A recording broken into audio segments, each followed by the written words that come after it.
যেদিন দেশটা ভাগ হয়ে গেল সেদিন ভারতীয় মুসলমানদের কচু কাটা করে কাটা হলো, ভয়ঙ্কর ভাবে শেষ হয়ে গেল মানুষ। একজন বড় মাপের আলেম জিন্নাকে ফোন করছেন, তিনি বিমানে উঠে চলে যাচ্ছেন, পালিয়ে যাচ্ছেন। এমনি করে ধরে বললেন, আপনি কি করলেন? আমাদেরকে দিয়ে পাকিস্তান আন্দোলন করে পালিয়ে যাচ্ছেন। জিন্না সাহেব বলে, এটা কোথায় আছে? জিন্না পাকিস্তান আধুনিক ভাবনা। কি নাম বললাম? জিন্না ভাবনা। লেখকের নাম শৈলজানন্দ বন্দ্যোপাধ্যায়। বইগুলো একটু পড়বেন, মুসলমানরা একটু আবেগিত। জিন্না সাহেব এমনি করে মৌলানাকে বললেন, আমি চলে গেলাম, ভারতের সাথেই থাকবে, আমার কিছু করার নেই। বুঝতে পেরেছেন না? পারার নেই। আপনারা বুঝেন না পরিস্থিতি কত খারাপ, আপনি ওটা জানেন না। আমি আপনাকে জানাতে চাই, বুঝাতে চাই, একটু বুদ্ধিমান হবেন। বলুন ইনশাআল্লাহ। ভাইজান, মিথ্যা ইতিহাস বানিয়ে এই দেশের একটা নেতার মাথায় ঢুকিয়ে দিল। প্রথম ঢোকালো একজন ব্রিটিশ, বলে তোমরা হিন্দু মুসলমান মিলেমিশে স্বাধীনতার আন্দোলন করো। এমন একটা দিন ছিল, মহাত্মা গান্ধীর নাম মনে আছে না নাই? জনগণ আছে না নাই? এমন একটা দিন ছিল, মহাত্মা গান্ধী আর মৌলানা মোহাম্মদ আলী নাম মনে আছে না নাই? মৌলানা শওকত আলী নাম মনে আছে না নাই? একসাথে ছিল। এমন একটা দিন ছিল, হিন্দু মুসলমান ব্রিটিশের বিরুদ্ধে খেলাফত মুভমেন্ট করলো। আপনি তো ইতিহাস পড়েননি। যখন এক হয়ে গেছে হিন্দু মুসলমান, একই বৃন্তে দুটি কুসুম, এই আন্দোলন যখন সফল হতে চলেছে, ব্রিটিশরা বুঝলেন মুসলমানদের হাতে ক্ষমতা থেকে যাবে। জোরে বলুন আলহামদুলিল্লাহ। ভাইজান, বিবিসি বিবিসি বিবিসি বুঝেন তো নাকি? বিবিসি বুঝেন? বিবিসি একটা তথ্যচিত্র নির্মাণ করেছে। কি জন্যে পশ্চিম বাংলা আর বাংলাদেশটা এক থাকলো না, কি করে ভাগ হলো? আপনার ব্যথা। মালদা জেলার টাউনের নিচে যাবেন, নিচে আছে মুসলিমপুর। বলবো? আমার ভয় নাই, আপনাদের অসুবিধা নাই তো? জ্বর ঠিক আছে তো? ঠিক আছে, হাত উঁচা করো, যারা বলো নারায়ে তাকবীর। ভালো করে বুঝো। এই দেখো মালদা জেলার নিচে মুসলিমপুর। আমি জালসা করতে গেলাম, ওই পারে বাংলাদেশ, ওইখানে একটা মসজিদ, কাটা তারের বেড়া, এখানে ভাই ওখানে বহিন, আজান হয়, হাইয়া আলাস সালাহ, হাইয়া আলাস সালাহ, এলাহান হচ্ছে ওইখান থেকে। এই বোনটা রহিমা নামে একটা বোন, ওই ভাইয়ের নাম রহমান। রহিমা ওখানে আছে, রহমান এখানে আছে। মসজিদ থেকে ঘোষণা হলো রহিমা মারা গেছে। ভাই এই পারে দাঁড়িয়ে আফসোস করে। বুঝতে পেরেছেন না? পারেন না? ওইখানে জানাজা হয়। এমনি করে একই দেশ দুটা ভাগ হয়ে গেল। অন্নদা শঙ্কর রায়ের নাম মনে আছে? শুনেছেন না? অন্নদা শঙ্কর রায়, তিনি মুর্শিদাবাদ জেলার ডিএম ছিলেন। আমি যখন জলসায় বক্তৃতা করতাম, আচ্ছা ছোটবেলায় এখানে এসেছিলাম, আমার ভাই পিছনে বসা, অত টাকা চাইলে দেওয়া যাবে?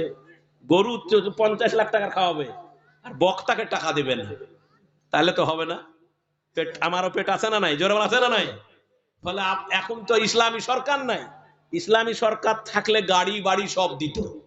তাহলে এখন গাড়ি বাড়ি দিতে হবে আপনাকে। যেটা পছন্দ হবে সেটারে লিবেন, যেটা পছন্দ হবে না লিবেন না। সুধী মণ্ডলী, বিবিসি নাম শুনেছেন? বিবিসি, সেই বিবিসি একটা তথ্যচিত্র নির্মাণ করেছে। গুগল সার্চ করবেন, টিপবেন, বিবিসির এপার বাংলার মুসলমান, ওপার বাংলার হিন্দু, হিন্দু মুসলমান মিলে দুঃখের বেদনার কান্না করেছে। দেশটা কেন ভাগ হলো? তেলের শিশি ভাঙলো বলে খুকির পরে রাগ করো, তোমরা যে সব বড় খুকি। আমি যখন জালসায় বলে বেড়াতাম, বক্তারা বলতো আপনি রাজনীতি বলেন, এটা কি রাজনীতি হচ্ছে? যারা রাজনীতি হচ্ছে, রাজনীতি তো মুসলমানদের করা ফরজ। রাজনীতি করা ফরজ। মুসলমানরা রাজনীতি ছেড়ে দিয়েছে বলি তো দুর্গতি। চোর ডাকাতের হাতে দেশ। রাজনীতি এখনই যদি একটা গন্ডগোল লাগে, তা আমাকে যে কাজ হবে না, ওই নেতা ধরতে হবে। এই যে এখানে কে রহিম বক্সি আছে না নাই, এই সব নাম লিখেছেন। অতএব থানা কি আপনার কথা শুনবে না ওর কথা শুনবে? তাহলে বোঝা গেল যে হক রাজনীতিটা ইসলাম। রাজনীতি মানে নীতির রাজা, যেখানে মানুষের কল্যাণ হবে, মানুষের মঙ্গল হবে, সেটার নাম রাজনীতি। সেটা তো আজ আর নাই, ওদিকে যাব না। তেলের শেষি ভাঙলো বলে খুকির পরে রাগ করো, তোমরা যে সব বড় খুকি ভারত ভেঙে ভাগ করো। সুধী মণ্ডলী, ভাইজান, ভারত ভাগের দায়টাও মুসলমানদের ঘাড়ে চাপানো হলো। আপনাকে আমি জানাতে চাই, মহাত্মা গান্ধী, নেতাজি সুভাষচন্দ্র বোস, মনে আছে? আপনাকে জানাতে চাই, চিত্তরঞ্জন দাস, এদের ইতিহাসগুলি পড়ে দেখবেন। ব্রিটিশরা একটা ছক করলো, কৌশল করে মিথ্যা বানাওট ইতিহাস বানিয়ে মুসলমান রাজা বাদশাদের ঘাড়ে দোষ চাপিয়ে উনি পালিয়ে গেল। জিন্নাজি কানতে কানতে বলেছিলেন, চলে গেলাম, আমার কিছু করার নেই, তোমরা ভারতের সাথে থেকো। জোরে বলুন আলহামদুলিল্লাহ। ভাইজান, এ দেশ আমার। স্বার্থান্বেষী লোকেরা দেশটা ভাগ করে আমাদের বিপদ করেছে। আমরা যেন কখনো ভুল পথে পরিচালিত না হই, বলুন ইনশাআল্লাহ। ফলে মিথ্যা ইতিহাসটা কিভাবে তৈরি হচ্ছে দেখেন। ওরা এভাবে বলল, বলে দেশটা এমনি করে চলে গেল। আমি একটা উদাহরণ দিতে চাই, খুব তাড়াহুড়া করে বলবো। আপনারা জানেন যে বাবরি মসজিদের একটা রায় সুপ্রিম কোর্টের প্রধান বিচারপতি দিলেন, মনে আছে? বললেন যে বাবরি মসজিদটা রাম মন্দির ভেঙে করা হয়েছে, এটার তথ্য আমাদের কাছে নাই। আমরা রাম মন্দিরের পক্ষে রায় দিলাম এই জন্যে, জনশ্রুতি আর শান্তি শৃঙ্খলা মানুষের আবেগের কারণে। আমাদের কাছে কোনো ডকুমেন্টস নাই। ফলে ইসলাম কখনো মন্দির ভেঙে, কখনো গির্জা ভেঙে কোনো মসজিদ বানানোর কথা ইসলামে একেবারেই চাপিয়ে দিল আমাদের ঘাড়ে। চাপিয়ে দিয়ে ওরা পালিয়ে গেল। আমি আপনাদেরকে বলবো, বলুন আলহামদুলিল্লাহ। ইসলাম জিন্দা হোতা है हर কারবালা के बाद। আগামী 22শে জানুয়ারি রাম মন্দিরের উদ্বোধন হবে। একটা বড় মন্দির হবে, আমাদের কোনো অসুবিধা নাই, আলহামদুলিল্লাহ। ভালো, তাদের ধর্ম তারা করবেন, কোনো অসুবিধা নাই। আমাদের পশ্চিম বাংলা থেকে 4.5 লক্ষ লোক যাবে। কত লক্ষ লোক বললাম? 4.5 লক্ষ মানুষ যাবে। তারাও যাক, অসুবিধা নাই। আমি শুধু আপনাদেরকে বলবো, সুধী মণ্ডলী, যখন সুপ্রিম কোর্টে রায় দেয়, তখন তারা মুসলমানদের একটা মসজিদ করার জন্য জমি দিয়েছিল। সেই জমিটা দিয়েছিল অযোধ্যা শহর থেকে 25 কিলোমিটার দূরে। কত দূরে? কথা বলেন, জোরে বলে, কত দূরে? 25 কিলোমিটার দূরে। ওই জায়গাটাই ওখানকার মুসলমানেরা, আল্লাহ ভালো করুক ওদের, ওরা মসজিদ বানানোর সিদ্ধান্ত নিয়ে, ওরা বলল আলহামদুলিল্লাহ। ওরা আরবে গেছিলেন, সৌদি আরব। আরবের যিনি প্রধান ইমাম আব্দুর রহমান আস সুদাইস, তারে দাওয়াত করেছে, বলেছে হুজুর, আমরা একটা মসজিদ বানাবো আমাদের দেশে, আপনার এই ভিত্তিপ্রস্তর উদ্বোধন করতে হবে। আব্দুর রহমান আস সুদাইস চোখের পানি ফেলে বলেছেন, আমি রাজি আছি। কথা দিয়েছেন। দুনিয়ার ইঞ্জিনিয়াররা ডিজাইন করেছে, আমাদের যা দেখবে লোকের লোভ হয়, বুঝলেন? আমাদের যা দেখবে তাই। কিরকম? সাদ্দাম হোসেন একটা সিগারেট খেয়ে সিগারেটের ওই যে ছাই ফেলার ছাইদানি, আমেরিকার সৈন্যরা সেটা দেখেও লোভ সামলাতে পারেনি। আমাদের জিনিসগুলি খুব সৌন্দর্যময়, বলুন আলহামদুলিল্লাহ। আমরা যা বানালাম সেটাই সুন্দর। নিয়ে পালিয়ে গেছে আমাদের কোহিনূর, মনে আছে? নিয়ে গেছে আমাদের প্রধানমন্ত্রী নরেন্দ্র মোদী বলেছেন আনবো, আনতে পেরেছেন? যারা বলে পেরেছেন? কালো টাকা আনবো বলেছেন, কালো টাকা আনতে পেরেছেন? ওটা আমি যাব না, আবার আপনারা বলবেন রাজনীতি হয়ে যাচ্ছে। ফলে আমি আপনাদের বলতে চাই, সম্মানিত সুধী মণ্ডলী, আমার ভাইজান, সেই মসজিদ তৈরি হবে, ইঞ্জিনিয়াররা ইতনা ডিজাইন করেছে, সেই ডিজাইন ভারতবর্ষের মানুষের মন জয় করেছে। বলেছে এই মসজিদ নামকরণ হয়ে গেছে, নামকরণ শুনে যদি মন ভালো লাগে একবার তাকবীর দেবেন। আগের নাম ছিল বাবরি মসজিদ, সম্রাট বাবরের নামে। এবার যে মসজিদ হবে সে মসজিদ হবে মোহাম্মদ বিন আব্দুল্লাহর নামে। জোরে তাকবীর হবে, বলেন লিল্লাহে তাকবীর। মোহাম্মদ বিন আব্দুল্লাহ, হু ইজ মোহাম্মদ বিন আব্দুল্লাহ?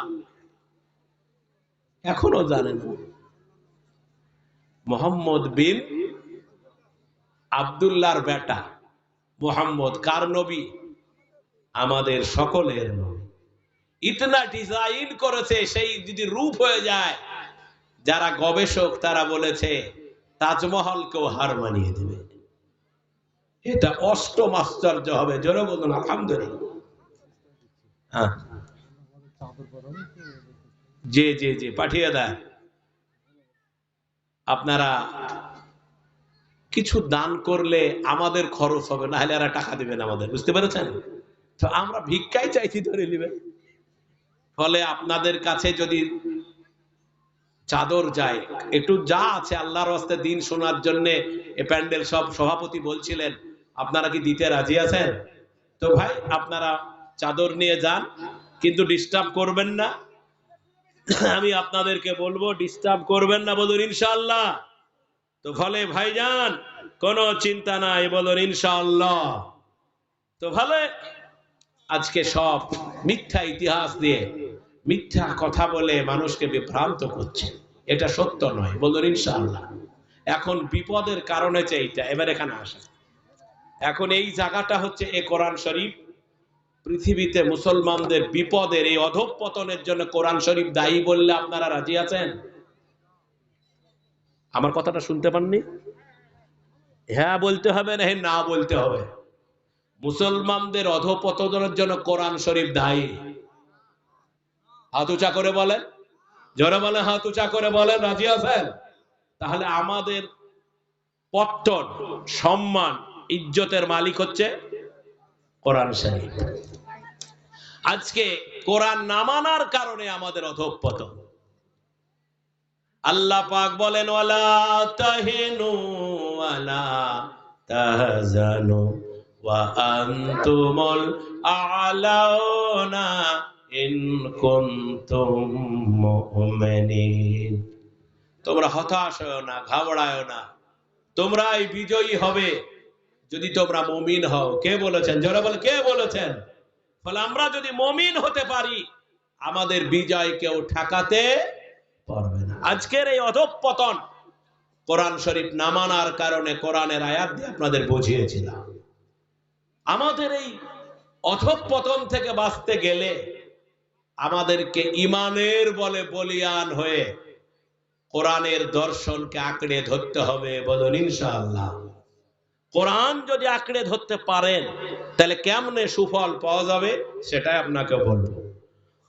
কোরআন ছেড়ে দেওয়ার কারণে আজ আমাদের এই পৃথিবীতে দুরবস্থা।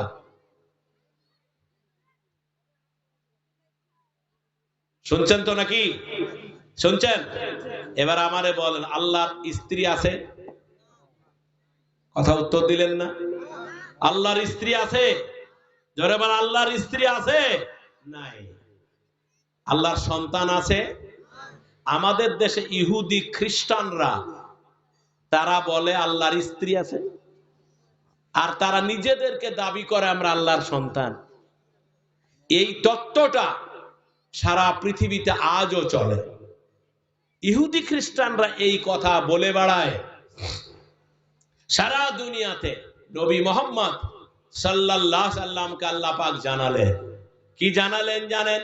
কুল হুয়াল্লাহু আহাদ আল্লাহুস সামাদ লাম ইয়ালিদ ওয়া লাম ইউলাদ ওয়া লাম ইয়াকুল লাহু কুফুয়ান আহাদ। আল্লাহ পাক নবীরে বললেন, তুমি বলে দাও আল্লাহ একক, আল্লাহর কোনো শরীক নাই। এই কথাটা বলার পরের দিন থেকে ইহুদি খ্রিস্টানরা বুঝে গেল কোরআন নাজিল হয়েছে, সত্য দর্শন এসে গেছে, আমাদের এই মিথ্যাচারের মুখোশ খুলে দেওয়া হবে। আপনারাই বলেন, ঈসা নবী মারা গেছে না বেঁচে আছে? যীশু খ্রিস্ট মারা গেছে না বেঁচে আছে? সারা দুনিয়াতে ক্রুশবিদ্ধ চেহারা, দেখেন না? দেখেন না? এটা সত্য না মিথ্যা? এই মিথ্যা জালিয়াত ইতিহাস ওরা চালায়। নবী মুহাম্মদ সাল্লামকে কোরআন শরীফ বলে দিলেন, ঈসা নবীর ওরা মারতে পারে নাই, আমি আল্লাহ পাক আসমানে তুলে নিয়েছি। এটা সত্য না মিথ্যা? যেদিন এই সব সত্য কথাগুলি ওপেন হতে লাগলো, সেদিন ইহুদি খ্রিস্টানরা দেখলো কোরআন যতদিন থাকবে ততদিন আর আমাদের জারি জুরি চলবে না। তাই কোরআন উৎখাত করো, মুসলমান উৎখাত করো, এবং কোরআন থেকে মুসলমানকে ডিটাচ করো।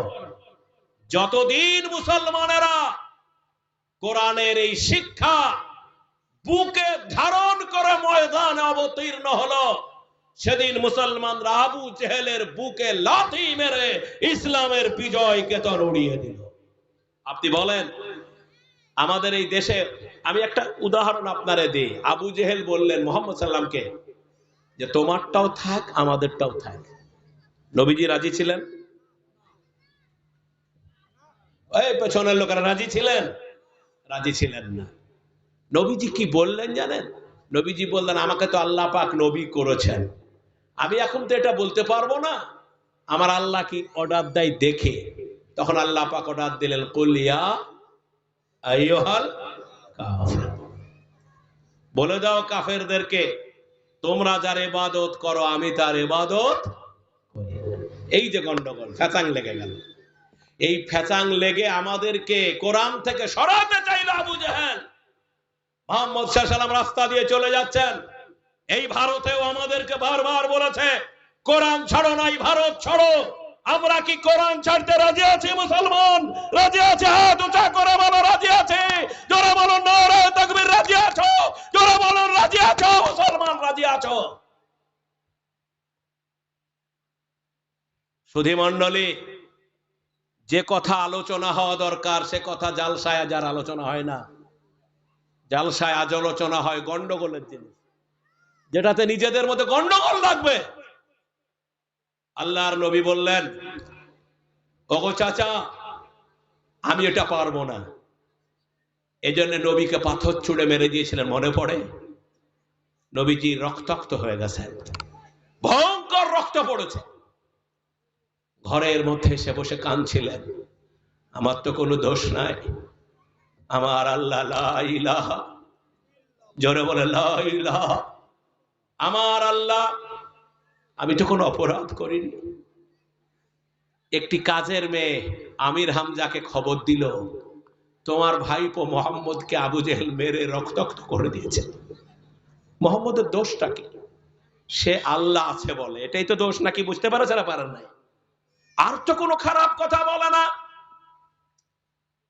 চুরি করে না, ডাকাতি করে না, ছিনতাই করে না। তোমার ভাইপো শুধু বলে লা ইলাহা, জোরে জোরে একটু বলেন, কালেমা বলে লা ইলাহা, জোরে বলেন লা ইলাহা, লা ইলাহা ইল্লাল্লাহু মুহাম্মাদুর রাসূলুল্লাহ। এই কালেমাটা বলে, এটাই অপরাধ। আমির হামজা আবু জেহেলকে খুঁজে মেরেছে, মেরে নবীজির কাছে এসে রক্তাক্ত মাথায় হাত বুলিয়ে বলেছে, ভাইপো চিন্তা করো না, তুমি একা নও, আমি আবু জেহেলের বদলা নিয়ে এসেছি। নবীজি বলেছিলেন, চাচা আমি মারের বদলে মার দিতে চাই না, আমি রক্তের বদলে রক্ত চাই না চাচা, আমার রক্ত বের করেছে। আপনার যদি আমার ব্যথা কষ্ট পেয়ে থাকেন, আমার সব ব্যথা দূর হয়ে যাবে।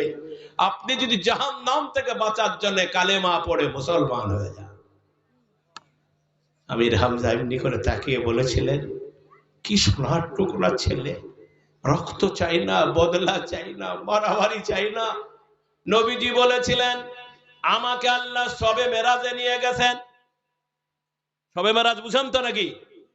শবে মেরাজ আল্লাহ নিয়ে গিয়ে জাহান্নাম দেখিয়েছেন, জান্নাত দেখিয়েছেন। আমি শবে মেরাজে যখন গেলাম, মক্কা থেকে আমি বাইতুল মুকাদ্দাসে গেলাম। আপনারা জানেন সূরা বানী ইসরাইল, সুবহানাল্লাযী আসরা বিআবদিহি লাইলাম মিনাল মাসজিদিল হারাম ইলাল মাসজিদিল আকসা আল্লাযী বারাকনা হাওলাহু লিনুরিয়াহু মিন আয়াতিনা ইন্নাহু হুয়াস সামিউল বাসীর।